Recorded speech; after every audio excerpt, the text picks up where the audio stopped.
So this poor girl has got a really nasty injury on her foot, so this is the kind of thing that we are still seeing because it's going to be really nasty and painful for her. Do you want to just get in a bit closer, Grace, and just sort of come over the top? So you see she's got quite a nasty injury here and she's making it worse and she's quite swollen here. So things like this, if I just leave this until after the nasty coronavirus bug is gone, it's going to get worse. I know you said Brexit then. That seems like a far away problem now, doesn't it? So I'm just going to clean it up a bit. I'm going to take a bit more hair off, just shaving away from the wound so as not to get more hair into it. Jojo's just holding it for me.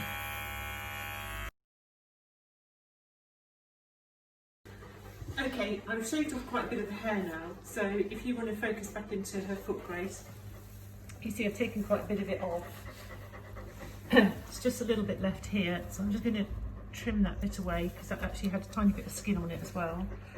One of the downsides of wearing these face masks is that my glasses are steaming up, which isn't great. And now we're going to start giving it a clean.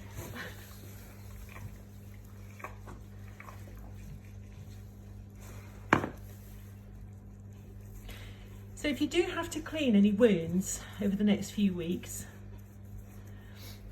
it's really important that there's two people trying to do this together, because even the loveliest animal could get cross with you.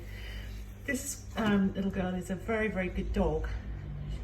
She's very sweet. She wouldn't dream of biting anybody, but if something suddenly hurts, she could just as a reaction try and bite somebody.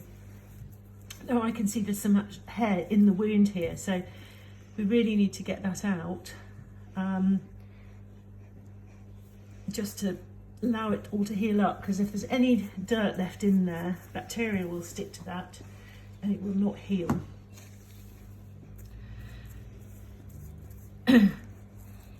So I'm fairly happy that I've got the dirt out of there now.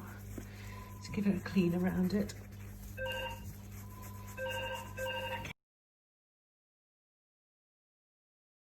So we've got it really nice and clean now, and I've got all of the hair out of it. So now I'm going to put a dressing on, which I put some Manuka honey onto.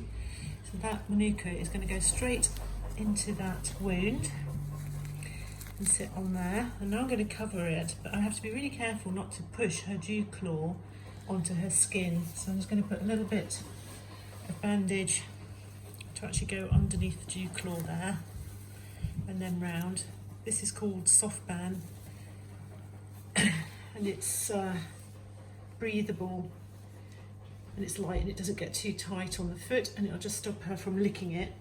But it's really, really important with these things to make sure you don't end up being too tight, because if you are, the blood doesn't get through and the foot gets swollen, and then you end up with even more problems than you had in the first place. So now I'm going to put some vet wrap over the top. This one's really, really stretchy. If you've got any of this at home, make sure you don't use it on the stretch. Just a tiny stretch and then lay it on.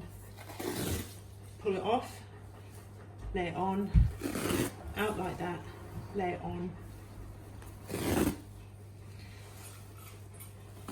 Oops, and throw it across the rim, like that. So if you do it too tight, it's like having a rubber band wrapped around your finger. And then, although it's absolutely marvellous stuff, it does tend to want to fall off sometimes. It slips down the leg because gravity pulls it downwards. So I am actually just going to put a bit of tape around the top. So if you get any cuts on your pets over the next few weeks, you can always ring us for advice, or you can just put a very light dressing on and see how it goes for a day or so. But as you can see with this dog, this one couldn't wait, and she's going on to antibiotics as well. See you later.